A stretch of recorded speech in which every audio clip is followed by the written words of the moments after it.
2018 മഹാപ്രളയത്തിൽ തകർന്ന ഗ്രാമീണ റോഡുകളുടെ പുനർനിർമ്മാണം വൈകുന്നു.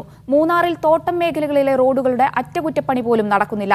റോഡുകളുടെ ഉടമസ്ഥാവകാശത്തെ ചൊല്ലിയുള്ള തർക്കമാണ് പ്രധാന കാരണം. ഇതോടെ പ്രദേശവാസികളുടെ ജീവിതം പ്രതിസന്ധിയിലായി.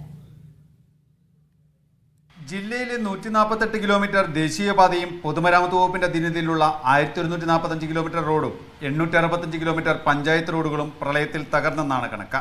പ്രധാന റോഡുകളുടെ അറ്റകുറ്റപ്പണികൾ നടക്കുന്നുണ്ടെങ്കിലും തോട്ടം മേഖലകളിലെ റോഡുകൾ പലതും കുണ്ടും കുഴിയുമായി കിടക്കുകയാണ്.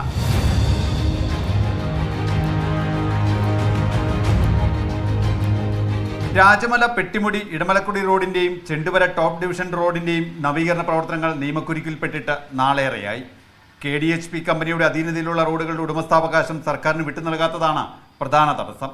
കമ്പനിയുമായി പാട്ടക്കരാറാണുള്ളതെന്നും സ്ഥലമേറ്റെടുക്കാൻ സർക്കാർ തയ്യാറാകണമെന്നുമാണ് നാട്ടുകാരുടെ ആവശ്യം. ഇത് ഏറ്റവും വലിയ മണ്ടത്തരം. ഞാൻ പറയട്ടെ, പാട്ടക്കരാറാണ് കൊടുത്തേക്കുന്നത്. പാട്ടക്കരാർ എന്ന് പറയുന്നത് 3 മാസം അല്ലെങ്കിൽ 6 മാസത്തിന് ഒരിക്കലാണ് ഇതിൻ്റെ പാട്ടക്കരാർ വരുന്നത്, പീരീഡ്. പക്ഷേ ഇവിടെ മാത്രമാണ് ഈ KDHP കമ്പനിക്ക് മാത്രമാണ് ഈ 100 വർഷവും 110 വർഷവും മുല്ലപ്പെരിയാർ പോലെ കൊടുത്തേക്കുന്നത്. റോഡുകളുടെ പുനർനിർമ്മാണത്തിനായി ദേവികുളം MLA 78 ലക്ഷം രൂപ വകയിരുത്തിയെങ്കിലും ആസ്തി രജിസ്റ്ററിൽ ഇല്ലെന്ന കാരണത്താൽ 2020 ഇവയുടെ ഭരണാനുമതി സർക്കാർ റദ്ദ് ചെയ്തിരുന്നു. റവന്യൂ വകുപ്പ് പുനഃപരിശോധന നടത്തണമെന്ന MLAയുടെ ആവശ്യവും അംഗീകരിക്കപ്പെട്ടില്ല. മീഡിയ 1 ഇടുക്കി.